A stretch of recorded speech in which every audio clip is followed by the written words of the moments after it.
So here's the Easy Drive 360, India's first AI controlled 360 camera, and the most unique thing about this is that this comes under the price bracket of 5000 rupees.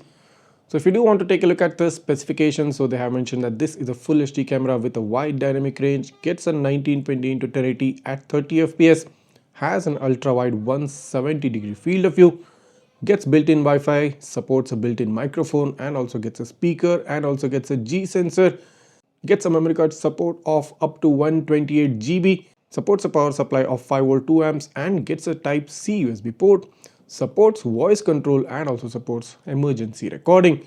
Now you can also download the OnReal app both on Google Play Store and Apple App Store in order to control the dashcam. And they have highlighted some features on the box that this is a 360-degree rotatable cam, basically a full HD car camera, supports AI voice control, emergency recording, and enhanced night vision. So let's quickly open up the box and show you the contents inside. This is the Easy 360-degree rotatable cam. You have this lens module right at front, you have this type C port for power. You also get branding of the AI voice control, you also get that this is a Drive 360 and also gets a Easy branding. At the bottom you get the power button and a memory card slot and a reset slot. And the windshield mount of this camera is tiltable, so basically this is how it goes on the windshield, and you can install it straight up on the windshield of your car.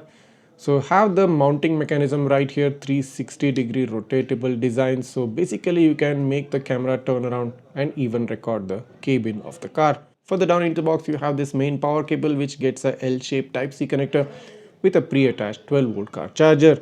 Additionally, you also get a user guide for this camera within which you get all the details including the configuration, the product introduction, and even some information regarding the speech control, the menu settings, and the rest of the stuff.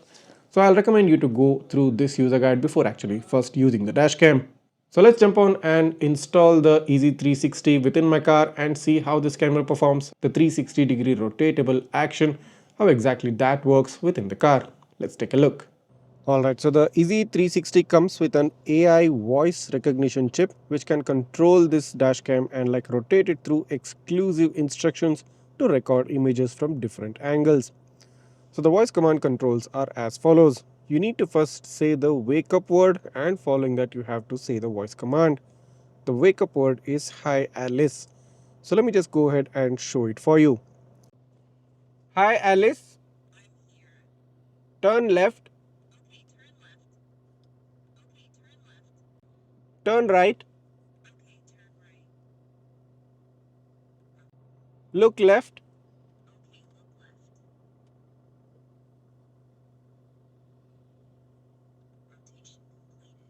look forward,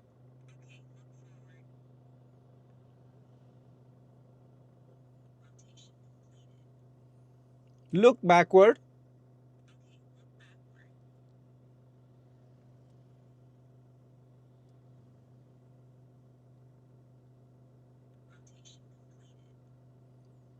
look right,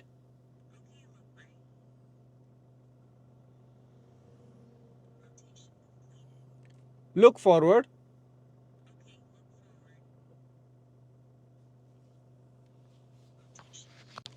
So you have about 6 different voice commands which you can use to control the camera's viewing angle, and you can make it turn towards the left or the right or the front or the backward direction.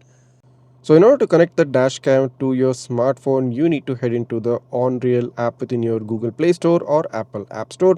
Click on the add camera button, and as you can see here the Easy Drive 360 is showing up. Let's click on that.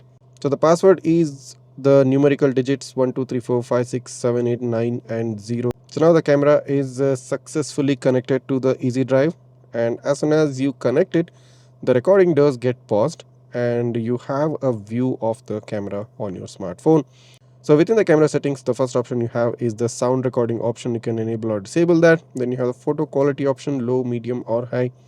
Then you have the video resolution, either 1080p or 720p. Then you have the loop recording duration for a minimum of 1 minute, 3 minutes or 5 minutes. And of course you can even turn off the loop recording. Then you have the time watermark. So in terms of collision sensitivity, you can set the sensitivity of the G sensor to low, mid or high, or you can turn it off. Then you have the boot voice, you can enable or disable that. Then you have the automatic cruise control. This you can set at 3, 5 or 10, or you can turn it off. Then you have the parking mode, within which you have the parking guard motion detection, so you can enable or disable this. Then you have the firmware version, then you have the format SD card option, and then finally you have the factory reset option. So these are the in-app camera settings for the IZI 360. Heading back, you have the main streaming screen, and you also have the album section wherein you can access the recorded files. You can also access parking files, emergency files, any snapshots taken, and the regular video files. Following that, you can even switch the view to a landscape mode, or you can also switch back to the portrait mode. Then you have the recording button. So if you do click on the recording button, it will start recording straight up on the app. You also have a snapshot button, so it's going to take a photo whenever you do click on that. So this was the quick overview of the OnReal app settings for the IZI 360. So here's the view of the camera shooting the right side, or should I say the driver side window. So you can make this happen just by saying out the voice command, and the AI assistant will do the rest of the job for you. Taking a look at how it looks when you turn the camera towards the left, that's the passenger side. So basically the camera will turn and will be able to record the passenger side window or any interaction that might happen through that window.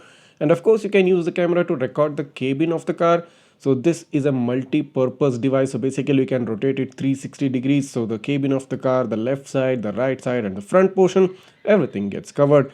So this camera basically shoots a 1920 into 1080 full HD resolution at 25 fps with a bitrate of close to 16,000 kbps and a file size of about 125 MB per minute.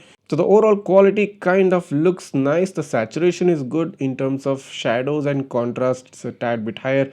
The exposure and the brightness levels have been brought down, but the sharpness levels do look quite good. In terms of field of view, quite sufficient enough to cover most of the area in front of the car, and of course if you turn it towards the cabin, covers a well enough area towards the cabin as well.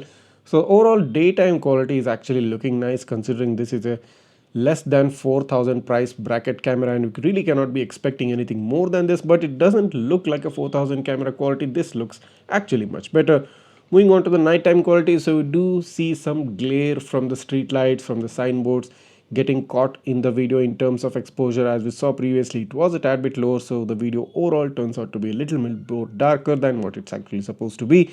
But rest of the stuff, it's good enough to capture any sort of evidence. It's good enough to capture any vehicular movement in front of the car, and will serve as a basic evidence to any purpose or any particular evidence-based requirement you might have from the dash camera. Moving on to take a look at the number plate readability. So here's a Kia car right in front of mine, about a distance of maybe 5 to 10 feet away. And if I zoom in to take a look, each letter and number is pretty much clearly visible.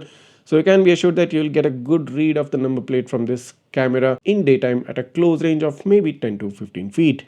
So considering the price point this camera comes at a price of 3,999, this is a very unique and first in segment 360-degree rotatable design, and on top of it this is AI voice control. So this is something very premium cameras offer, such as the X800 from the 70mm.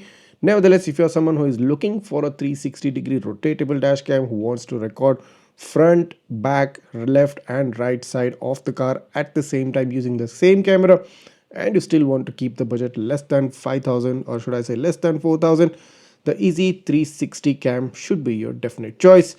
And if you're looking to purchase it right now, go ahead, the link is given right down below in the description. In case if you do have any doubts or queries regarding this cam, just write that down in the comments. I'll try to get back to you as soon as possible. And if this video has helped you out in one or the other way, make sure to go ahead and hit that subscribe button, smash that like button, and share this video with all your friends who are looking for some unique setups in their cars under the budget segment. See you in the next one.